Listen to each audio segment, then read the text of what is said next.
Hello प्यारे बच्चों, कैसे हैं आप सब। तो हम आशा करते हैं कि आप सब ठीक ही होंगे, बढ़िया से पढ़ाई कर रहे होंगे। तो प्रश्नावली 4F का जितने भी बहुविकल्पीय प्रश्न थे सभी प्रश्न हमने हल करवा दिया है। मतलब 1 से लेकर 10 तक के प्रश्न हमने हल करवा दिया है। तो आज उसके आगे के सवाल बताएंगे। चलिए बिना टाइम वेस्ट किए हुए शुरू करते हैं। तो 11 नंबर सवाल है।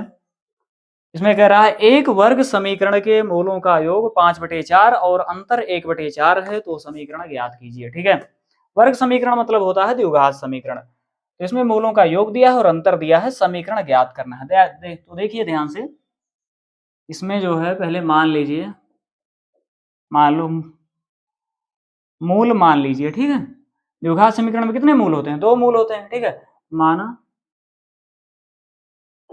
वर्ग समीकरण के मूल अल्फा व बीटा है। ठीक है, तो जब अल्फा व बीटा है तो मूलों का योगफल निकालो। पहले अल्फा धन बीटा, मूलों का योगफल दिया है इसमें कितना? 5/4। 5/4 देखिए, इसे मान लो समीकरण 1 और अंतर कितना दिया है? 1/4। तो अल्फा में से बीटा को घटाओ और कितना दिया अंतर? 1/4। समीकरण 2 हो गया। ठीक है, अब यहां से हम अल्फा व बीटा का मान निकालेंगे। ठीक है, तो देखिए ध्यान से, एक काम करो, ये बीटा ए प्लस में है माइनस में है, तो समीकरण 1 और समीकरण 2 को जब जोड़ेंगे तो बीटा कैंसिल हो जाएगा, अल्फा का मान मिल जाएगा। ठीक है, तो देखिए ध्यान से लिखो, समीकरण 1 व समीकरण 2 को जोड़ने पर, ठीक है, जोड़ने पर समीकरण 1 लिखा है अल्फा धन बीटा बराबर 5/4 और समीकरण 2 है अल्फा माइनस बीटा बराबर 1/4। जोड़ेंगे, देखिए एक अल्फा है एक अल्फा है, तो एक अल्फा में एक अल्फा जोड़ेंगे तो 2 अल्फा हो जाएगा। देखिए धन बीटा है ऋण बीटा है, धन मिलकर घटेगा तो बीटा से बीटा हो जाएगा कैंसिल। देखिए 5/4 और 1/4 दोनों का हर समान है, दोनों धन है, धन धन जुड़ेगा तो 5 1 6, 6/4 काट दो, 2 1 तिहाई 6 2 2 ना 4, 3/2 बचा। अब 2 का पक्षांतर कर दो, गुणा में उधर जाएगा भाग में हो जाएगा, मतलब बटे में 3/2 गुणे 2 होगा यहाँ। तो अल्फा बराबर 3/2 दूना 4, अल्फा का मान आ गया। ठीक है, अब अल्फा का मान समीकरण 1 में रख देंगे, बीटा का मान मिल जाएगा। देखो अल्फा बराबर 3/4 समीकरण 1 में रखने पर, ठीक है, रखने पर जब समीकरण 1 में रखेंगे अल्फा के स्थान पर 3/4, तो देखिए यहाँ अल्फा है, यहाँ लिखो 3/4, धन बीटा लिखा है बीटा लिखो बराबर 5/4, 3/4 का पक्षांतर कर दो, प्लस में उधर जाएगा माइनस में हो जाएगा 3/4। बीटा बराबर, देखिए दोनों का हर बराबर है, धरण मिलकर घटेगा, 5 में से 3 घटाओ 2 बचेगा, 2/4, 2 1 कम 2 2 दूना 4, बीटा बराबर 1/2। बीटा का मान कितना आ गया? 1/2 आ गया। ठीक है, तो द्विघात समीकरण के 2 मूल प्राप्त हो गए। पहला मूल क्या है? 3/4 और दूसरा मूल है 1/2। ठीक है, तो अब हम द्विघात समीकरण आसानी से ज्ञात कर लेंगे। ठीक है, देखिए ध्यान से, एक काम करो, पहले इतना नोट कर लो, उसके बाद आगे बताएं।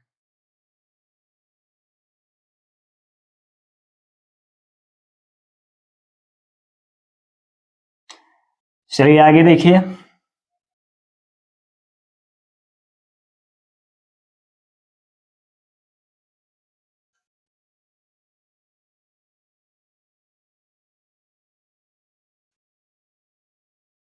देखिए तब द्विघात समीकरण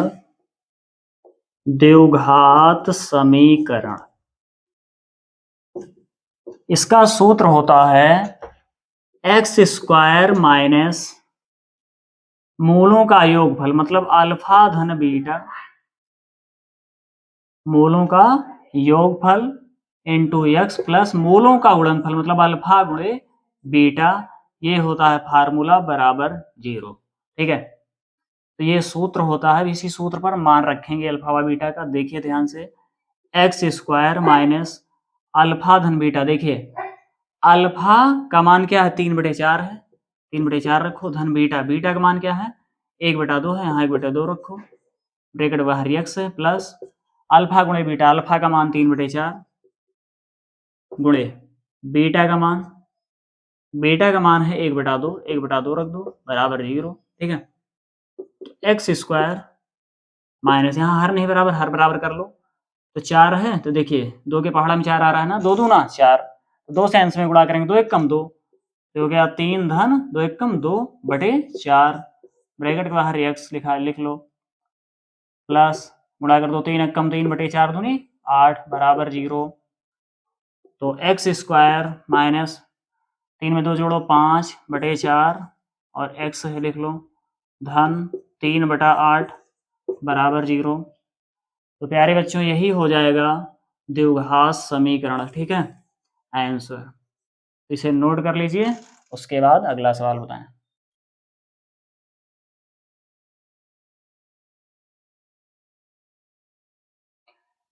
तो देखिए इसे उत्तर माला में जो आंसर दे रहे हैं थोड़ा और आगे हल किए उसमें, ठीक है, तो देखिए और आगे हल कर दे रहे हैं, देखिएगा ध्यान से। एक काम करो, यहाँ पर पहले हर बराबर करो, तो इसका जब लासा लेंगे 4 और 8 का जब लासा लेंगे तो क्या आएगा, 8 ही तो आएगा, तो मतलब इसका हर हमें 8 करना पड़ेगा सबका, ठीक है। इसके नीचे कुछ नहीं, 1 मान लो, तो 1 8 8, 8 बार गुणा किए तो एक को 8 बार गुणा किए तो 8 आया ना, 1 8 8, तो 8 से अंश में गुणा करेंगे 8x स्क्वायर होगा, और ये माइनस 4 दूनी 8, 2 बार गया, 2 से उसके अंश में करेंगे, 2 पंचे 10 x होगा, और धन 3/8, इसमें तो ही है, इसके अंश में कुछ नहीं करना है, बटे 8, सभी का हर बराबर हो गया, बराबर 0। अब 8 का पक्षांतर कर देंगे, भाग में उधर जाएगा, गुणा में हो जाएगा, तो 8x की घात 2 माइनस 10x धन 3 बराबर 8 शून्य 0 होगा ये, तो यही हो जाएगा आंसर। तो जो उत्तर माला में आंसर दे रहे हैं ये वाला दे रहे हैं, ठीक है, आंसर। हालांकि ये वाला भी सही, अगर यहाँ पर आंसर कर दो तब भी ठीक है, कोई दिक्कत नहीं है, लेकिन जो उत्तर माला में आंसर दे रहे हैं ये वाला दे रहे हैं, ठीक है। तो दोनों, ये दोनों आंसर ठीक है, चाहे ये वाला यहाँ तक लगाओ चाहे यहाँ तक लिखो, ठीक है।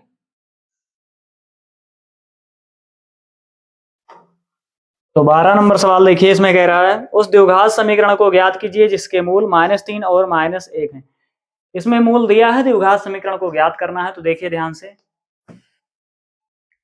एक मूल दिया है कितना, -3, मालूम माना, तो पहला मूल है कितना है, -3 है, ठीक है।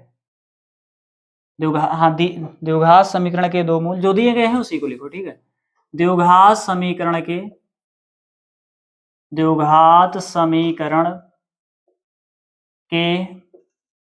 दो मूल -3 व -1 हैं, ठीक है। तब द्विघात समीकरण कह रहा है ज्ञात करने के लिए, लिखो तब द्विघात समीकरण, ठीक है, द्विघात समीकरण। तो द्विघात समीकरण का सूत्र क्या होता है, अभी हमने बताया था, एक्स स्क्वायर माइनस मूलों का योगफल, ठीक है, मूलों का योगफल, तो जो मूल दिए हैं उनका योग कर दो, मतलब -3 और धन ये वाला जो मूल है इसका योग करो -1, ठीक है, और प्लस मूलों का गुणनफल, पहला मूल क्या है -3 और गुणे दूसरा मूल -1, ठीक है, बराबर 0। ये होता है द्विघात समीकरण का सूत्र, मतलब एक्स स्क्वायर माइनस मूलों का योगफल प्लस मूलों का गुणनफल बराबर 0, ठीक है।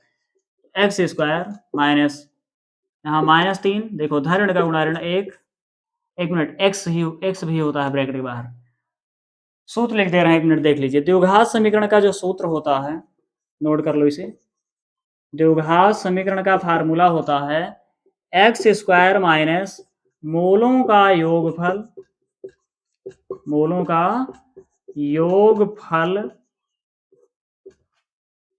इंटू एक्स प्लस मूलों का गुणनफल बराबर 0। ये सूत्र होता है, इसी सूत्र से सवाल हल कर रहे हैं, ठीक है। ये सूत्र नोट कर लो, उसके बाद सवाल बताएं। तो चलिए सवाल देखिए, अब इसे मिटा दे रहे हैं सूत्र को। देखिए x जो लिखा है ब्रैकेट के बाहर x लिख लो ऐसे। अब यहाँ देखो ब्रैकेट को ओपन करेंगे तो गुणा हो जाएगा, माइनस माइनस का गुणा क्या होगा, प्लस होगा, और 3 1 कम 3 बराबर 0, ठीक है। एक्स स्क्वायर माइनस, देखो माइनस माइनस जुड़ेगा लेकिन चिन्ह माइनस का ही रहेगा, 3 1 4 -4 ब्रैकेट के बाहर x प्लस 3 बराबर 0, एक्स स्क्वायर,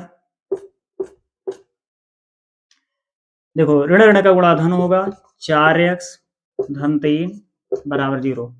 तो प्यारे बच्चों यही द्विघात समीकरण होगा। ठीक है, आंसर आ गया, इसे नोट कर लो, उसके बाद अगला सवाल होता है। तो 13 नंबर सवाल है, इसमें कह रहा है द्विघात समीकरण 3x की घात 2 माइनस 7x धन 5 बराबर 0 का विविक्त कर ज्ञात कर, मूलों के लक्षण बताइए। इसमें मूलों के लक्षण हमें बताना है, देखिएगा ध्यान से। सबसे पहले जो द्विघात समीकरण दिया है उसे लिख लेंगे। ठीक है, क्या दिया है, 3x की घात 2 माइनस 7x धन 5 बराबर 0। ठीक है, ये द्विघात समीकरण है। तो विविक्त कर इसमें ज्ञात करने के लिए इसकी तुलना पहले करेंगे, लिखो समीकरण की तुलना, समीकरण की तुलना ax square plus bx plus c बराबर 0 से करने पर। ठीक है, करने पर जब इससे तुलना करेंगे तो a का मान क्या होगा, 3 होगा, b का मान -7 होगा, और c का मान देखिए अचर पद ये 5 है ना, अचर पद c है, c का मान 5 होगा।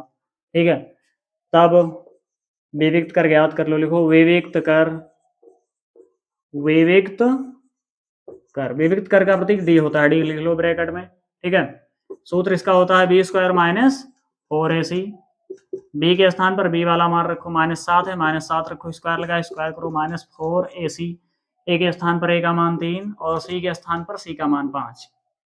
इसका जब वर्ग करेंगे ऋण ऋण का गुणा धन 749 होगा, यहाँ गुणा करेंगे धन ऋण का गुणा ऋण, 4 3 12 पंचे 60, धन मिलकर घटेगा 49 में से जब 60 घटाएंगे तो कितना बचेगा, कितना बचेगा, -11, क्योंकि माइनस चिन्ह बढ़ा इसलिए माइनस का चिन्ह रहेगा ना। 49 में से जब वो 60 घटाएंगे तो माइनस का 11 बचेगा। ठीक है, अब देखिए ये जो -11 है, 0 से छोटा है कि बड़ा है, 0 से छोटा होगा ना, क्योंकि माइनस में है, जब माइनस में है तो 0 से छोटा होगा। देखो चूंकि d छोटा है किससे, 0 से, अतः मूल क्या होंगे, काल्पनिक होंगे। देखो अतः मूल काल्पनिक, काल्पनिक होंगे। मूलों की प्रकृति क्या है, काल्पनिक है। ठीक है, मतलब इनका अस्तित्व नहीं है, अतः मूल काल्पनिक होंगे। ठीक है, आंसर। तो प्यारे बच्चों इसे नोट कर लीजिए, उसके बाद अगला सवाल बताएं।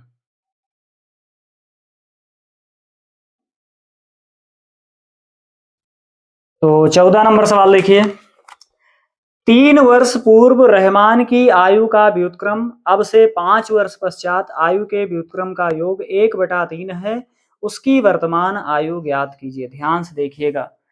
तो प्यारे बच्चों ये जो सवाल है ये बोर्ड परीक्षा की दृष्टि से बहुत ही इंपॉर्टेंट है, इसको बिल्कुल ध्यान से समझिए। इसमें देखिए रहमान की वर्तमान आयु ज्ञात करना है। ठीक है, देखो तो मान लो, माना रहमान की वर्तमान आयु, ठीक है, वर्तमान आयु बराबर मान लो x वर्ष। ठीक है, माना रहमान की वर्तमान आयु x वर्ष, 3 वर्ष पूर्व रहमान की आयु, देखो 3 वर्ष पूर्व रहमान की आयु, रहमान की आयु। ठीक है, 3 वर्ष पूर्व रहमान की आयु, अगर पूर्व कहेगा तो घटा देते हैं, जो वर्तमान में आयु हो उसमें से घटा देते हैं। तो कितना वर्ष पूर्व कह रहा है, 3 वर्ष, x में से 3 घटा देंगे। ठीक है, इतना हो गई। उसके बाद 5 वर्ष पश्चात कह रहा है, जब पश्चात मतलब बाद, जब बाद कहेगा तो जोड़ देंगे। ठीक है, जितना बाद कह रहा है उतना वर्तमान आयु में जोड़ देंगे। तो 5 वर्ष बाद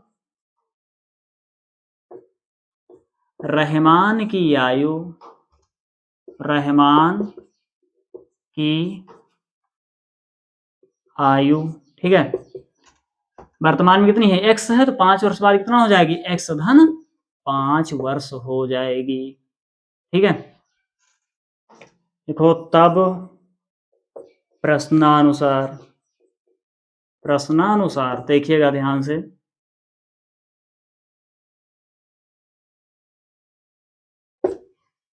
इसमें कह रहा है 3 वर्ष पूर्व रहमान की आयु का व्युत्क्रम और अब से 5 वर्ष पश्चात आयु के व्युत्क्रम का योग 3 है।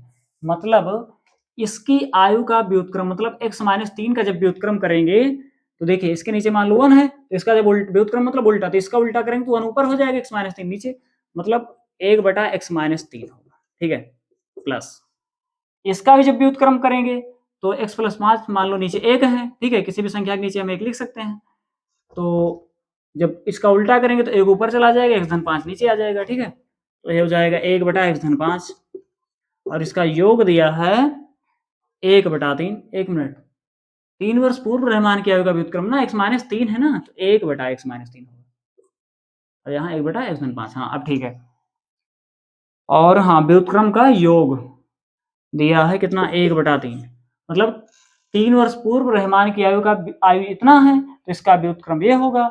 उसके बाद 5 वर्ष पूर्व वो 5 वर्ष बाद रहमान की आयु x धन 5 वर्ष है तो इसका व्युत्क्रम, इसका जब उल्टा करेंगे तो ये होगा, और इन दोनों का जब योग करेंगे तो कितना दे रखा है पहले से, 1/3 दे रखा है। तो इसको आसानी से सोल्व कर लेंगे। देखिए ध्यान से, तो एक काम करिए, हर नहीं बराबर हर बराबर कर लो, तो कैंची गुणा करो, x धन 5 एक कम x धन 5 होगा, x माइनस 3 एक कम x माइनस 3 होगा बटा x माइनस 3 गुणे x धन 5 बराबर 1/3। ठीक है, धन x है, ये भी धन x है, x में x मिलकर जुड़ेगा, x में x जोड़ेंगे 2x होगा, 5 और ऋण 3, 5 में से 3 घटाएंगे 2 बचेगा बटे, अब यहाँ गुणा कर लो, ब्रैकेट जब ओपन करेंगे गुणा हो जाएगा, x को x से गुणा करेंगे x के घात 2 होगा, x को 5 से करेंगे 5x होगा, -3 से गुणा करेंगे दोनों पद में तो -3x होगा, और ये ऋण का गुणा ऋण 3 बचे 15 होगा। ठीक है, माइनस का 15 बराबर 1/3, 1/3। एक काम करो, हाँ देखो 2x माइनस 2 बटा एक्स स्क्वायर, देखिए 5x माइनस 3x, 5x से 3x घटाएंगे 2x बचेगा वो भी धन में, -15 बराबर 1/3। एक काम करो, तिर्यक गुणा कर दो, इसको इधर इसको इधर, तो जब तिर्यक गुणा करेंगे तो देखिए ध्यान से, 3 से जब इधर गुणा करेंगे 3 दूनी 6 x और -3 दूनी 6 होगा, इसको जब 1 से गुणा करेंगे तो x स्क्वायर धन 2x -15 एक कम वही होगा जो लिखा है सेम, क्योंकि 1 से गुणा करने पर संख्या में कोई परिवर्तन नहीं होता। ठीक है, तो x स्क्वायर धन 2x -15 यही लिख लो। एक काम करो, इधर जितने भी पद हैं सबका उधर पक्षांतर कर दो, तो यहाँ पक्षांतर सबका करेंगे 0 बचेगा। यहाँ देखो x स्क्वायर धन 2x -15 ये तो पहले से लिखा ही है, इधर का जब पक्षांतर करेंगे देखो इस वाले पद का जब उधर पक्षांतर करेंगे तो +6x से उधर जाएगा -6x होगा, -6 उधर जाएगा +6 होगा, 0 बराबर x स्क्वायर, देखिए 2x से ऋण 6x से धड़ मिलकर घटेगा, तो 2x से जब 6x घटाएंगे माइनस का 4x बचेगा, और ये जो है ऋण 15 है धन 6 है, धड़ मिलकर घटेगा, 6 में से जब 15 घटाएंगे तो माइनस का 9 बचेगा। ठीक है, या इसको इस तरह भी हम लिख सकते हैं, या इधर जितने पद हैं सब इधर लिख लो, x स्क्वायर -4x -9 बराबर का 0। ठीक है, अब इसका गुणनखंड कर लो, इसका गुणनखंड करेंगे, हाँ यहाँ 6 2x और ये क्या है -6x, तो -4x बचेगा, और यहाँ पर -15 और धन 6 -9 बचेगा। ऐसी संख्या ज्ञात करो कि गुणा करने पर कितना आए 9, और जो कि यहाँ माइनस का चिन्ह घटाने पर आए 4।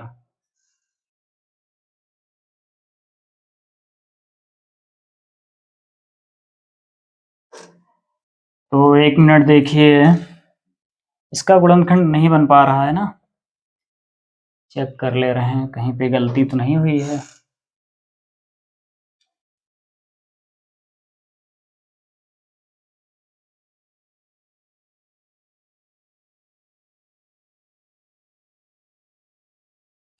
x धन 5 और x -3, x में x जोड़ेंगे 2x होगा, और 5 में से 3 घटाएंगे, देखिए 1 मिनट, यहाँ देखो धन 5 है, यहाँ ऋण 3 है, धन मिलकर घटेगा, 5 में से जब 3 घटाएंगे तो प्लस में 2 बचेगा ना, क्योंकि प्लस वाला चिन्ह बड़ा है, तो यहाँ +2 लिखेंगे, यहाँ भी +2 रहेगा, और यहाँ भी प्लस रहेगा, तो ये +6 उधर जाएगा, -6 हो जाएगा, ठीक है, -6 हो जाएगा। तो यहाँ माइनस,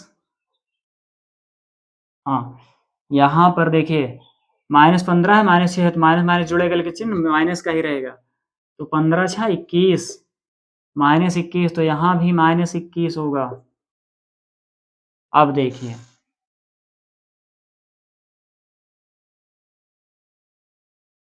अब ऐसी संख्या ज्ञात करो, हाँ इसका उलटखंड कर लो, ऐसी संख्या ज्ञात करो कि गुणा करने पर 21 आए, चूंकि यहाँ माइनस का चिन्ह है, घटाने पर 4 आए। कौन सी संख्या ऐसी बताइए? देखो 7 में से 4 घटाएंगे, 7 में से 3 घटाएंगे तो 4 बचेगा, और 7 त्रिक 21। तो देखिए हल कर लीजिए आसानी से, x की घात 2 माइनस, यहाँ लिखो 7 - 3, ठीक है, और एक 4 के स्थान पर लिख देंगे 7 - 3, और x लिख देंगे यहाँ ब्रैकेट के बाहर -21 बराबर का 0। x की घात 2 ब्रैकेट ओपन करेंगे, गुणा हो जाएगा, -7 x होगा, ये ऋण ऋण का गुणाधन 3x होगा, और ये -21 बराबर 0। x दोनों में है तो x कॉमन ले लो, तो यहाँ x की घात 2 है, 1 x बचेगा, यहाँ x एक ही है वो कॉमन हो जाएगा, तो 7 बचेगा, -7, और यहाँ हम 3 कॉमन लेंगे, तो यहाँ x बचेगा, यहाँ -3 7 21 बराबर 0। x -7 दोनों पद में है तो x -7 हो जाएगा कॉमन, तो अन्य ब्रैकेट में बचेगा x धन 3, ठीक है, बराबर 0। अब इसकी 0 से तुलना करा देंगे, देखिए ध्यान से इधर, अब 0 से तुलना कराएंगे तो लिखो यदि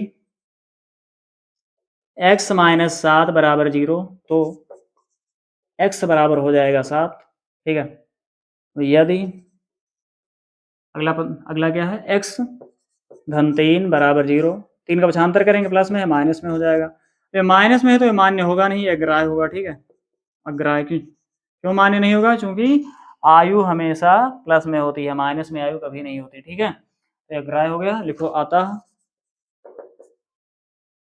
रहमान की वर्तमान आयु, ठीक है, रहमान की वर्तमान आयु,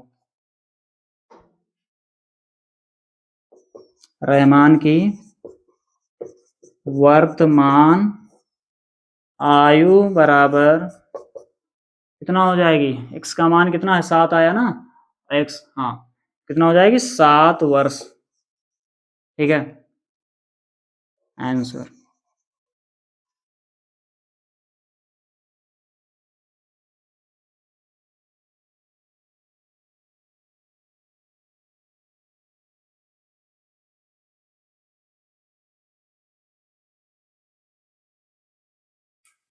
तो आज के लिए बस इतना ही। अब इस प्रश्नावली के जो बाकी के सवाल हैं उसको अगले वीडियो में बताएंगे। तो प्यारे बच्चों, आज की क्लास आप सभी को कैसी लगी कमेंट में जरूर बताएं, और यदि आप चैनल पर नए हैं तो सब्सक्राइब जरूर कर दें। धन्यवाद।